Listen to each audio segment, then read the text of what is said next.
감사합니다. 오늘 야곱 세 번째 시간입니다. 야곱 세 번째 시간.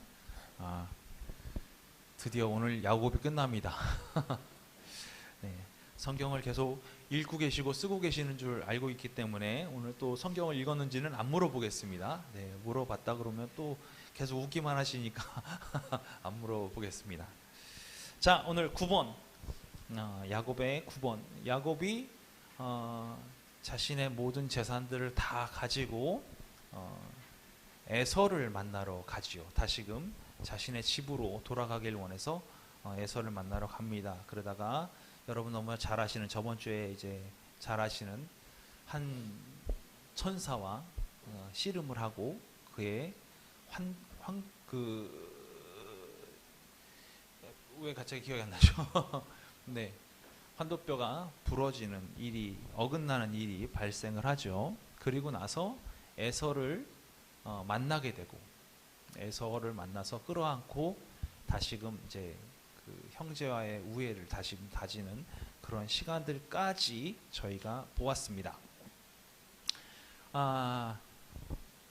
이러고 나서 이제 오늘 얘기는 이러고 나서 이야기예요. 그래서 그가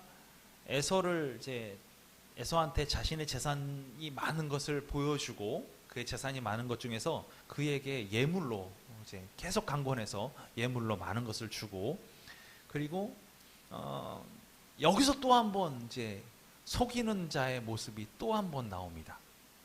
지금 제가 여기는 안 적었는데 속이는 자의 모습이 나오는데, 에서 보고 먼저 가라. 우리는 이제 우리 식구들하고 우리 그 가축들이 빨리 걸으면 얘네들은 금방 죽으니까, 그러니까 같이 걸어가서 천천히 걸어가서 우리가 갈 테니까, 아버지의 집으로 내가 다시 돌아갈 테니까 먼저 가라. 에서는 먼저 보내고, 심지어 에서가 그렇다면 내가 너를 위해서 나의 종을 좀 이렇게 몇 두고 너를 섬기게 할 테니까 나의 종을 두고 이렇게 가겠다. 그랬는데 그 역시도 거부하고, 내가 감히 어떻게 형님의 종들을 제가 데리고 있을 수 있겠냐. 필요 없다. 같이 가라. 그러고 다 보냅니다. 내가 따라가겠다. 그리고 중간에 세지요.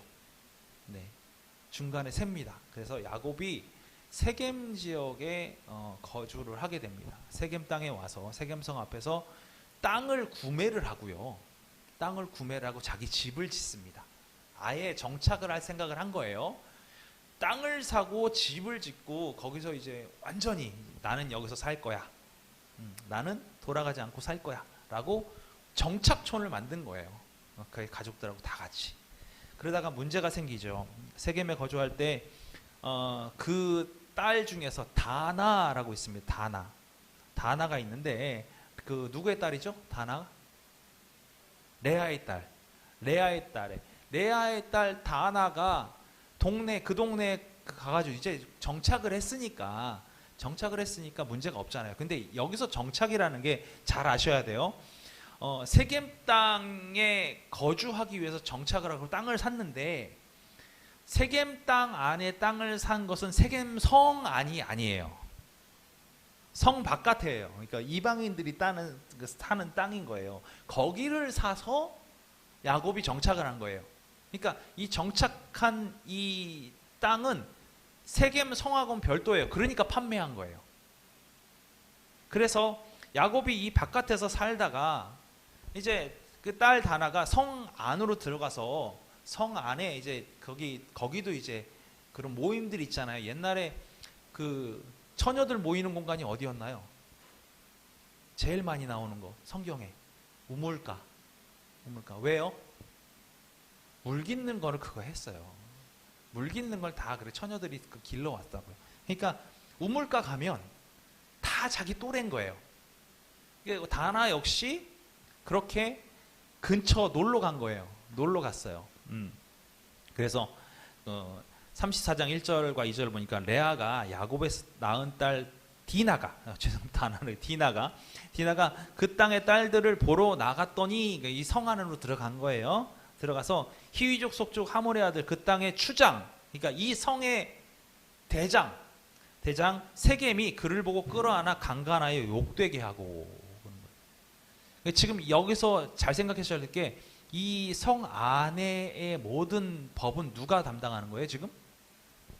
지금 이 세겜이 담당하고 있는 거예요. 추장이 담당하고 있는 거예요. 이 담당하고 있는 이 안에 이방 사람이 들어온 거예요. 당시에 이방인에 대한 기준 자체가 참 묘한데, 여러분 소돔과 고모라 기억하시죠? 소돔과 고모라에서 소돔 땅으로 누가 들어갔나요? 룻이 들어갔잖아요. 룻이 들어갔는데 룻의 가족들이 다 있었는데, 그런데 이 소돔을 멸망하기 위해서 천사들이 들어가잖아요. 천사들이 들어갔어요. 천사들이 들어가니까 지금 이 성 안에 누가 들어온 거예요? 이방인이 들어온 거예요. 이방인이 들어온 거예요. 들어오니까 그 사람들이 다 나와서 뭐라 그래요? 그를 내놔라. 우리가 그와 상관하겠다. 이렇게 얘기하잖아요. 이게 무슨 얘기냐면 그게 당연한 거예요. 당연한 룰처럼 여겨진 거예요. 이렇게 생각하시면 돼요. 이삭의 와이프를 얻기 위해서 이 종을 보낸 데가 이방 땅이 아니죠. 누구한테 보냈어요? 우리 친척들한테 가라. 우리 민족한테 가라. 우리 민족한테 가서 딸을 데려올 수 있게끔 해라. 이렇게 얘기하고 있잖아요. 무슨 얘기냐면 내가 결혼할 사람은 우리 민족 안에서만 있는 거예요. 그러니까 이방 여자는 어떤 거예요? 이게 노예와 다름없는 거예요. 짐승과 다름없는 거예요. 쉽게 얘기해서. 그런 개념으로 이해하시면 돼요. 그러니까 남이 들어오면, 우리 지역에 있는 사람이 아닌 사람이 들어오면 이 사람은 어떤 사람으로 취급받느냐면 그냥 함부로 대해도 되는 사람, 이렇게 취급받는 거예요. 그러니까 그런 마을 사람이 들어왔는데 그 모임 안에 어떤 사람이 있겠어요? 그 마을에 있는 처녀들 다 있을 거 아니에요. 그런데도 그 와중에 추장이라고 하는 사람들이 심지어 그 사람들이 거기서 딸을 잡아다가, 예? 이해가 되세요? 모여있는 곳에서 딸을 잡아다가 데리고 와서 강간했다 라는 부분이에요. 여러분은 여러분 주위에 만약에 그런 일들이 벌어졌어요. 그러면 이거는 깡패들이나 하는 얘기잖아요. 건달들이 하는 얘기잖아요. 근데 그거를 어떤 거랑 상관없이 생각했다니까요. 아무것도 없는 것처럼. 그런 상황인 거예요. 그런데 얘를 데리고 와 보니까 이쁜 거예요. 마음에 드는 거예요. 마음을 뺏겼다 그랬어요. 너무나 마음을 뺏길 만큼 이쁜 거예요. 그러니까 내가 얘를 그냥 처음에 안 좋은 마음으로 이렇게 욕보였지만 내가 그 아버지를 찾아가서 이 딸을 달라고 하자. 그러면 그나마 좀 화친이 좀 되지 않겠냐. 이 사람도 여기 근처에 산다고 하는데, 이렇게 생각하니까 데리러 간 거예요. 만나러 간 거예요. 아버지를. 누구요? 야곱을 만나러 간 거예요. 그래서 가서 달라고 하죠. 디나를 주세요. 내가 이 사람을 욕보였지만 내가 아내로 맡기를 원합니다. 그러니까 어떻게 보면은 쉽게 얘기해서 용서도 될 수 있는 부분인 거예요. 이제 아내로 맞았으니까. 그 사람이 첫 남자일 수 있지만 그 남자를 통해서 아내로 맞았으니까 이게 잘 무모화시키면 용서도 될 수 있는 그런 케이스인 거죠. 원래 그런 부분도 이해될 수 있는 부분이 있거든요. 그런데 그의 형제들은, 디나의 형제들은 그게 용서가 안 되는 거예요. 용서가 될 수 없는 거예요. 그래서 꾀를 또 냅니다. 어떻게 냅니까? 어떻게 내요? 우리는 할례 받지 않은 사람들하고는 가족을 맺을 수가 없다. 우리는 할례 받지 않은 사람들하고는 가족을 맺을 수가 없으니 너희 성 안에 있는 모든 남자들이 다 할례를 받으면 오케이 하겠다. 꾀를 낸 거예요. 이게 사실은 꾀가 아니죠. 왜냐하면 그게 그렇게 돼야지 되는 거니까. 근데 이걸 갖다가 이 성 안에 있는 모든 남자들이 좋게 여겼다 그랬어요. 좋게 여겼다. 그 안에 있는 사람들이 이 방식에 대해서 좋게 여겼다는 거예요. 한 가족이 되기를 원한다. 우리는 너희와 가족이 되기를 원한다. 이제는 너희가 이방인이 아니라 우리의 가족과 같다. 그러니까 우리가 너희 룰을 따라서 우리가 다 할례를 받겠다. 그러니까 디나를 줘라. 이렇게 된 거예요. 그래서 나를 잡아서 전체가 다 하루에 한 날에 할례를 받은 거죠. 문제는 여기서 발생합니다. 할례를 받으니까 남자들이 전투력이 상실된 거예요. 도저히 싸울 수 있는 상태가 안 된 거예요. 한날에 그렇게 다 할례를 받았으니 모든 이 성에 있는 남자들이 다 어떤 상태냐면 전투력 불육, 싸울 수 있는 상황이 아닌 거예요. 그러니까 여기서 누가 들어갔냐? 시므온과 레위가 칼을 들고 들어갑니다. 시므온과 레위가 칼을 들고 들어가가지고 남자는 다 죽이는 거예요. 자신의 누이를 욕보인 것 자체를 용납할 수가 없는 거예요. 이게 우리가 생각할 때, 아까는 제가 세겜 성을 기준으로만 말씀드렸잖아요. 근데 야곱이라는, 이스라엘이라는 하나님의 택함 받은 족속이라는 개념에서 이제 생각을 하면 이 성 안에 있는 사람들이 이방인인 거예요. 그렇죠? 할례 받지 않은 이방인들인 거예요. 근데 감히 이 이방인들이 하나님이 택한 백성의 누이를 욕보했단 말이에요. 용서가 안 되는 거예요. 다 죽여야겠다. 여기는 지금 할례를 받고 이제 유대인이 되겠다, 소위 얘기해서 이스라엘 백성이 되겠다라고 결단한 사람들이지만, 오히려 야곱 측에서 보면은 용서할 수 없는 이방인들인 거예요. 그러니까 시므온과 레위가, 이거는 아무한테도, 야곱과는 전혀 상관없이 시므온과 레위가 칼을 들고 들어갑니다. 그래서 창세기 34장 25절하고 26절 보니까 제3일에 아직 그들이 아파할 때에 야곱의 두 아들 디나의 오라버니 시므온과 레위가 각기 칼을 가지고 가서 몰래 그 성읍을 기습하여 그 모든 남자를 죽이고 칼로 하몰과 그의 아들 세겜을 죽이고 디나를 세겜의 집에서 데려오고, 이렇게 돼 있어요. 그러니까 세겜에서 디나를 구출해 온 거예요. 쉽게 얘기해서 다 죽이고 구출한 거예요. 전부 다 죽이고. 자, 여기서 이제 우리가 좀 한 가지 생각해 볼 게 있어요. 지금 야곱의 집안은 세겜을 갖다가 이방으로 생각하고 있었잖아요. 그럼 야곱은 어떤 상황이 돼야 되는 거예요? 하나님 앞에 온전한 상황이 돼야 되는 거예요. 하나님 앞에. 그런 마음을 먹으려면, 쉽게 얘기해서 하나님 앞에 우리가 온전한 마음을 먹고 도저히 용서할 수 없어, 오케이, 그럼 이해할 수 있다는 얘기예요. 왜요? 하나님께서도 예전에 물론 이후의 일이지만 가나안 땅을 정복할 때 이 사람들이 갖고 있는 정신이 문제가 되니 이 이방을 다 멸해서라도 가나안 땅을 취하라라고 얘기하신 게 이제 헤렘이라는 어떤 법칙을 얘기를 했잖아요. 그 법칙대로 행하는 부분도 어쩌면 될 수 있으니까 오케이라고 얘기할 수 있어요. 근데 문제는 뭐냐면 이 야곱 집안이 그렇지 못하더라는 거예요. 집안이 그렇지 못하더라는 거예요. 어디서 볼 수 있느냐? 하나님께서, 야곱이 이제 화가 난 거예요. 왜 화친을 맺고자 하는데 너희가 들어가서 다 죽였냐? 너희가 이렇게 죽임으로 말미암아 얘네 민족까지 다 몰려와서 우리를 한꺼번에 진멸하겠다. 이 구실을 너희가 만들어줬다라고 야곱은 얘기하는 거예요. 근데 그 순간에 뭘 얘기하냐면, 하나님께서 너희가 이제 그 땅을 떠나서 다시금 처음 하나님께서 너에게 보이셨던 그곳, 어디였어요? 꿈에 사닥다리에 오르락내리락 하던 것이 보였던 그곳, 베델로 돌아가라, 이렇게 명령하신 거예요. 그 베델로 돌아가면 되잖아요. 베델로 돌아가는데 야곱이 거기서 먼저 선포를 딱 합니다. 뭐라고 선포해요? 이방 우상 숭배하는 거 있으면 다 내놔. 우상 숭배하고 있는 거 다 내놔. 이게 무슨 얘기예요? 야곱이 하나님의 말을 온전하게 따르고 있는 그 그룹이 아니더라는 거예요. 이방 우상을 숭배하고 있는 그런 사람들이 그 그룹 안에 많이 있다라는 거예요. 여기서 중요한 게 뭐냐면요, 저와 여러분이 하나님 믿잖아요. 열심히 잘 믿잖아요. 근데 우리가 죄가 없나요? 우리가 알게 모르게 우리의 생각으로 인해서 굳어져 버린 죄 때문에 남에 대해서 뭘 하고 있냐면 손가락질하고 있는 경우들이 많더라는 거예요.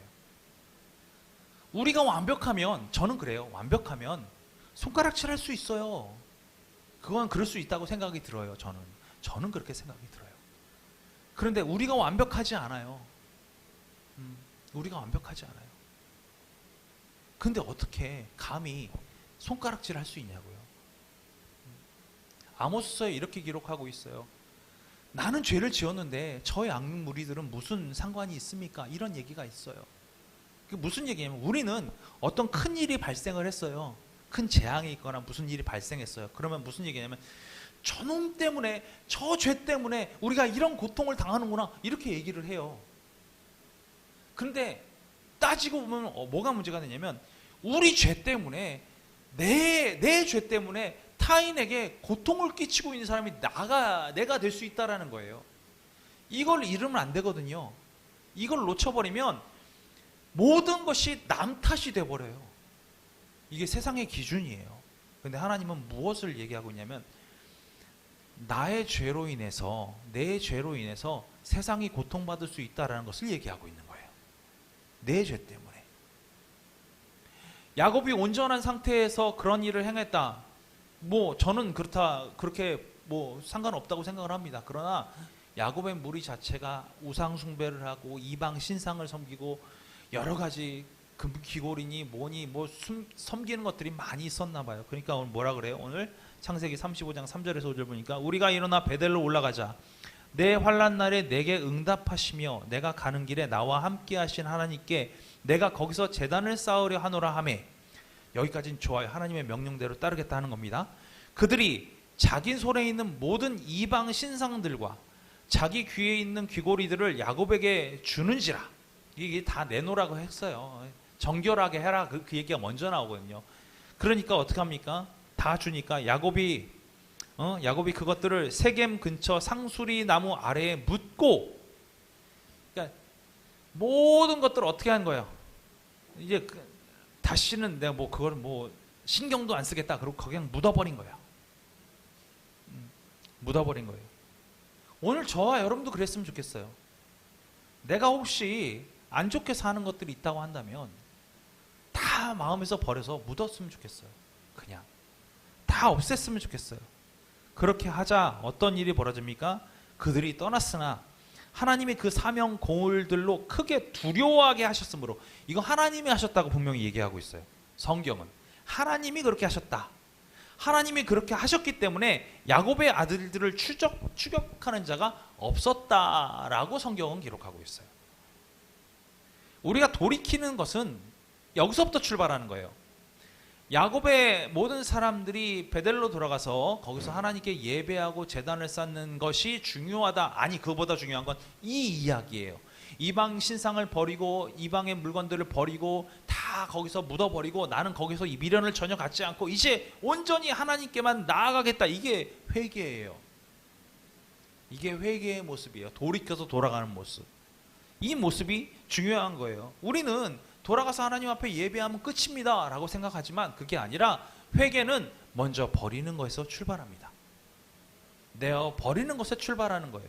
야곱에게 내가 너를 돌아오게 하겠다라고 약속하신 그것은 내가 너를 회개케 하겠다라는 얘기하고 동일해요. 그래서 회개하고 돌아가는 자를 하나님께서는 막으시는 거예요. 그 뒤에를 다 막아주셔서 그가 온전하게 회개할 수 있게끔 만들어 주셨다는 거예요. 그래서 베델로 돌아와서 이제 예배를 합니다. 예배를 하고 나서 예배를 하고 나서 놀라운 일이 벌어지는데, 여러분 기억하시죠? 천사하고 씨름했을 때 야곱이란 이름을 바꿔주셨잖아요. 뭘로 바꿔주셨어요? 이스라엘이란 이름으로 바꿔주셨잖아요. 그런데 성경에 지금까지 야곱이란 이름으로 남아있어요. 성경에 지금까지. 그런데 놀라운 건 베델에 와서 예배를 드리는 순간 거기에 베델에 돌을 세우고 여기가 확실히 베델입니다 라고 딱 지정하고 예배하는 그 순간 성경은 그의 이름을, 야곱이라는 이름을 싹 지워버립니다. 그리고 이스라엘이라고 얘기합니다. 이스라엘이 되는 기본 배경은 여기서 출발하는 거예요. 이스라엘이 되는 기본 배경. 하나님께서 함께 하시는 사람은 어떤 사람이냐? 세상의 모든 것을 내려놓고 다 묻어두고 하나님 앞에 온전히 나오는 자, 이게 이스라엘입니다. 저와 여러분들이 이런 모습을 쫓아 살아야 되는 거예요. 지금까지 속고 속이는 그런 수많은 삶을 살았지만 그럼에도 불구하고 딱 묻고 이제 하나님 앞에 돌아왔을 때 그의 이름이 이스라엘로 명명이 되더라는 거예요. 그리고 나서 이스라엘이라는 이름을 받은 이 야곱이 드디어 아버지를 만나러 갑니다. 거기서 아버지를 만나러 갑니다.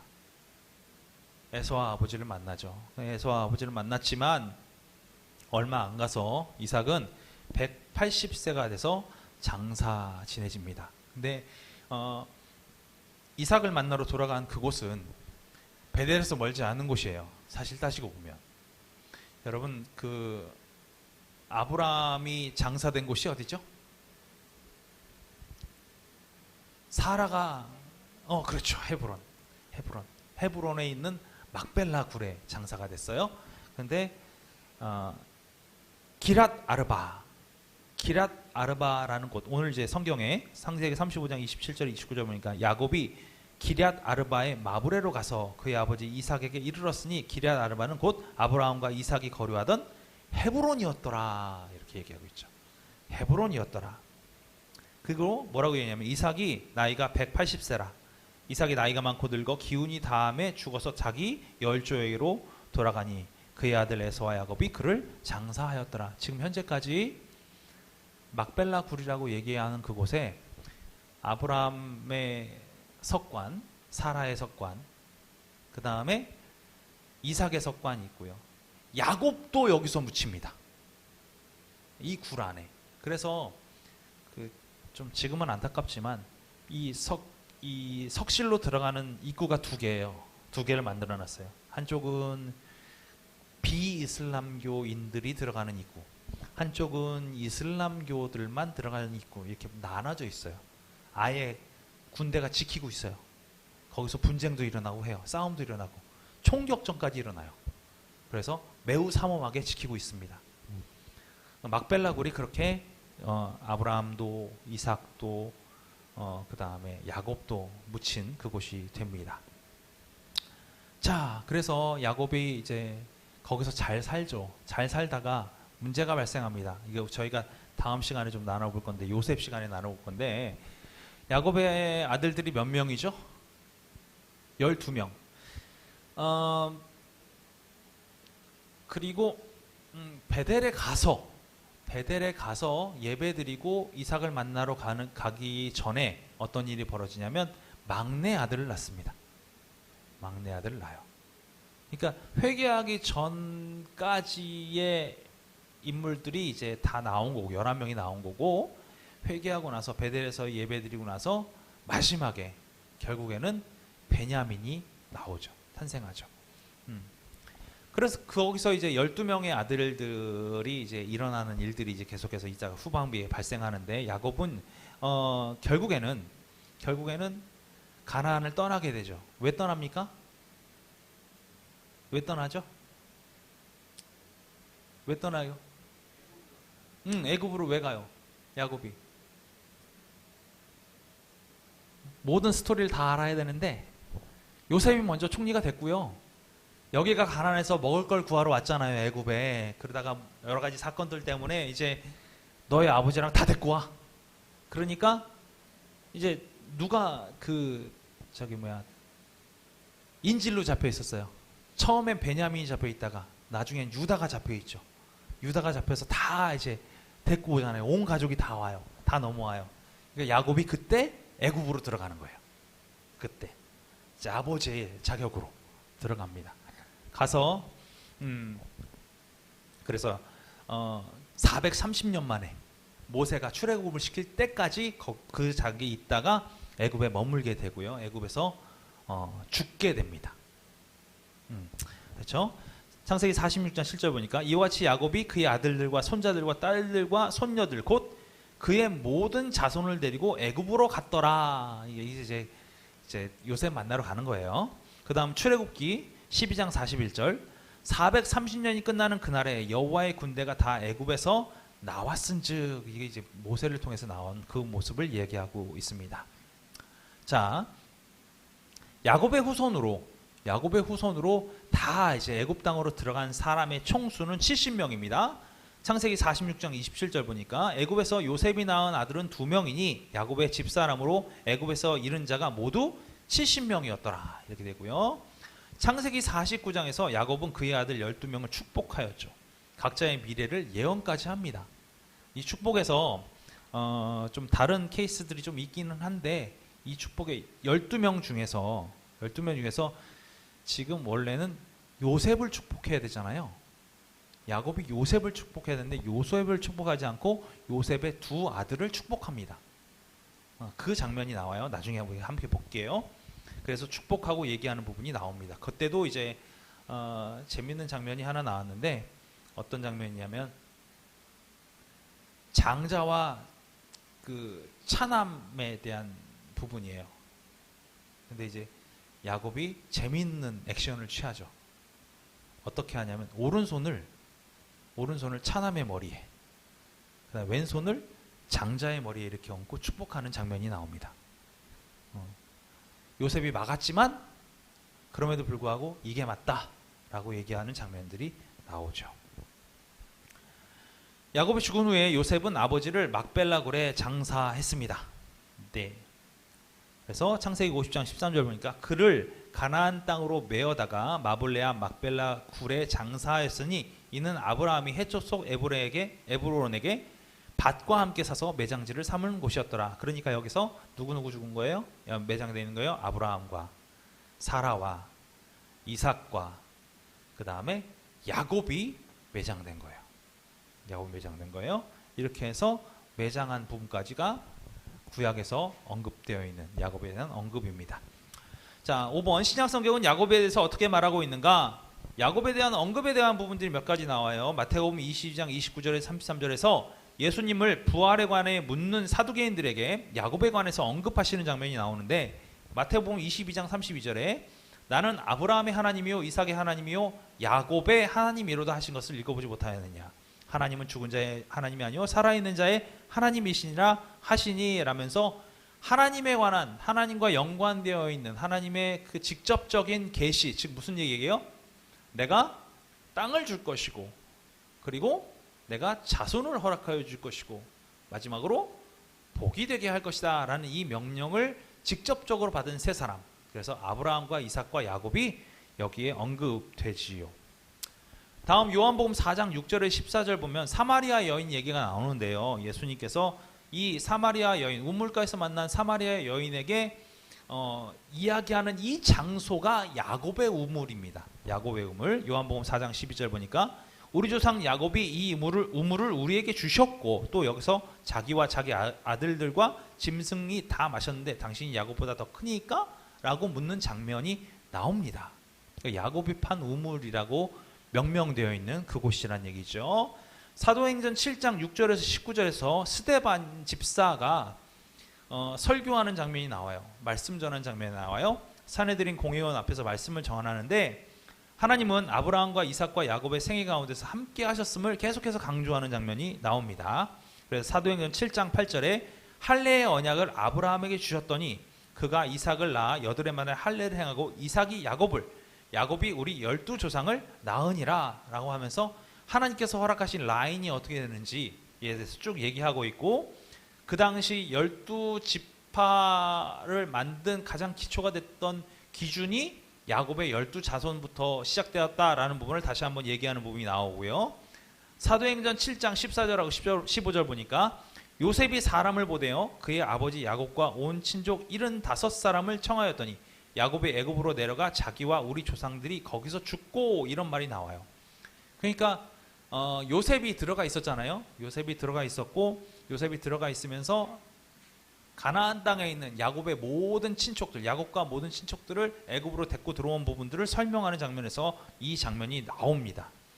그리고 창세기 46장 27절, 출애굽기 1장 5절, 신명기 10장 21절 여기서 보면 또 이제 그 성경을 하나씩 분할해서 보면은요, 이 성경 안에 들어가 있는 이 부분이 명수가 조금씩 달라요. 인원들이.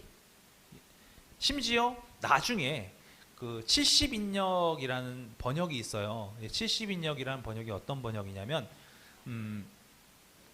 옛날 성경을 여러 개가 있는 거예요. 여러 개가. 그러니까 구전으로 돼가지고 적어놓은 성경들이니까 여러 개가 있잖아요. 이 여러 개의 성경들을 보면서 똑같은 건 상관이 없는데 조금씩 다른 부분들이 있잖아요. 조금씩 다른 부분들은 어떻게 할까 고민을 하다가 70명의 유명한 장로들, 그러니까 학자들, 이걸 너무나 잘 할 수 있는 이 장로들을 뽑아요. 70명을 뽑아요. 70명을 뽑아가지고 이 70명이 모여서 이 70명이 히브리어로 되어 있는 이 성경을, 구약 성경을 헬라어로 번역을 해요. 당시 로마가 쓰는 성경으로 번역을 해요. 그 언어로 번역을 쭉 해놓는 그 성경. 그러니까 이제 한 사람이 번역을 하면 오해를 할 수가 있잖아요. 그러니까 70명이 모여서 이 단어는 이런 게 맞아 라고 해서 번역을 해놓은 그 성경, 이 70인역의 성경. 여기서 므낫세의 아들 1명, 에브라임의 아들 2명, 그리고 그들의 손자 각 1명을 포함했기 때문에 스데반은 70인역을 기준으로 이렇게 얘기하고 있는 거예요. 이해가 되세요? 왜냐하면 아까 우리는 몇 명이 들어갔다고 그랬어요? 70명이 들어갔다고 그랬잖아요. 그런데요, 여기서는 75명, 75명을 청했다 이렇게 얘기하고 있잖아요. 그렇죠? 야곱을 포함해서 5명이 늘어난 거예요. 5명이. 이게 어떻게 늘어났는가? 이 부분은 므낫세의 아들이 1명이 더 있고, 이게 이제 성경에 관한 얘기를 조금 깊게 들어가면 재밌는데 그렇게 말씀을 못 드리고, 성경이 저희는 성경이 몇 권이죠? 66권이잖아요. 저희는 66권이잖아요. 성경은 66권을 정경이라고 불러요. 이제 재밌는 거 말씀드릴게요. 지금도 변함없는 거예요. 기독교는 66권 쓰고 있죠. 천주교는요? 천주교는 몇 권일까요? 천주교도 66권 써야지 맞잖아요. 천주교는 69권을 씁니다. 천주교는 69권을 쓰고 있어요. 천주교가 쓰고 있는 69권 중에 3권은, 그러니까 우리랑 3권이 다르잖아요. 이 3권은 기독교가 만들어지면서 성경을 이거는 진짜 하나님의 말씀이야 라고 정한 성경들, 이게 66개인데 천주교는 그 중에 3개를 더 정경으로 받아들인 거예요. 천주교 스스로. 근데 우리는 그걸 뭘로 보냐면 외경으로 봐요. 외경은 뭐냐면 이 66권 안에 속하지 않은 성경이 있어요. 다른 얘기를 말씀드리면 천주교도 외경으로 보는 게 있겠죠.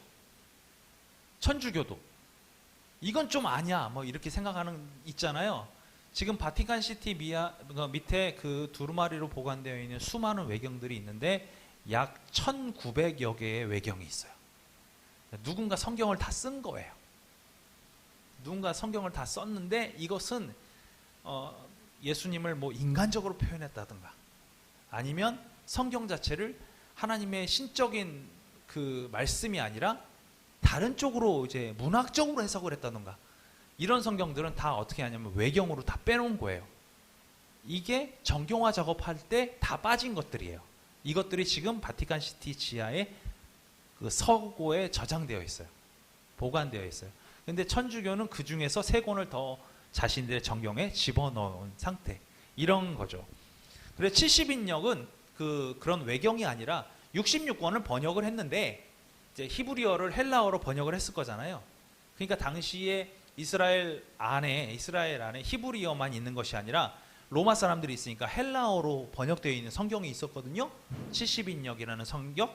이 성경을 보고 스데반은 이렇게 이야기한 것이다. 그래서 므낫세의 아들 1명, 에브라임의 아들 2명, 그리고 그들의 손자 각각 1명씩을 포함했기 때문에 75명이 된 것이다. 이 얘기를 말씀드리는 거예요. 아시겠죠? 네, 중요한 건 아닙니다. 자, 로마서 9장 9절에서 13절 하나님의 뜻에 따라 선택하신다. 하나님의 뜻에 따라 선택하신다는 거예요. 우리가 생각하는 어떤 라인이 아니라 하나님의 주권적 선택에 의해서 받아서 이런 라인이 생겼다. 그래서 이러한 하나님의 부르심에는 후회하심이 없다라고 로마서 11장 26절에 언급되고 있다라는 거예요.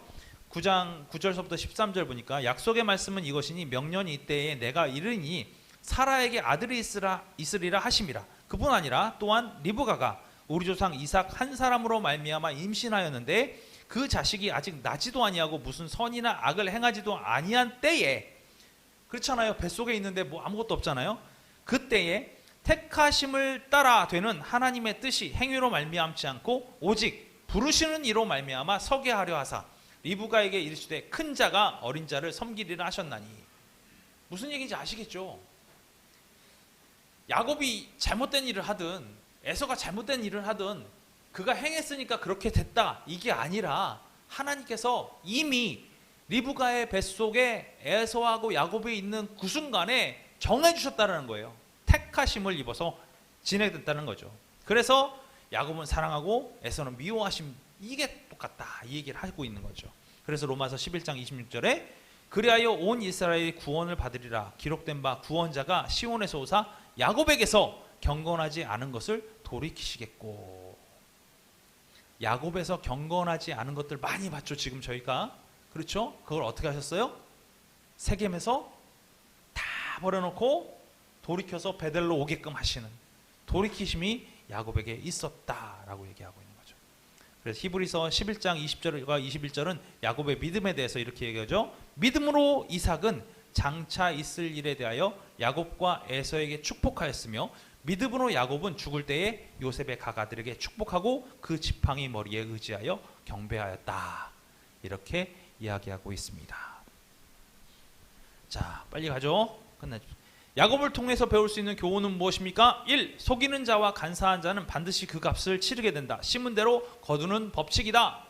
앞서 첫째 편에 말씀드리는 것 같아요. 그리고 두 번째, 우리는 우리 자신을 위하여 하나님의 뜻보다 앞질러 가면서 하나님께 결코 도움을 구해서는 안 된다. 우리의 생각이 너무 앞질러 가면 안 된다는 거예요. 하나님께서는 이미 에서가 아니라 야곱을 택하셨음에도 불구하고 리브가는 야곱에게 속임수를 지원해서 그런 일들을 벌이기도 했잖아요. 3번, 하나님은 결코 그 약속을 어기지 않으신다. 그는 야곱이 낳기 전에 그에게 축복을 약속하셨다. 하나님은 자신의 뜻에 맞는 시기에 그 약속을 실천하신다. 하나님은 신실하신 분이십니다.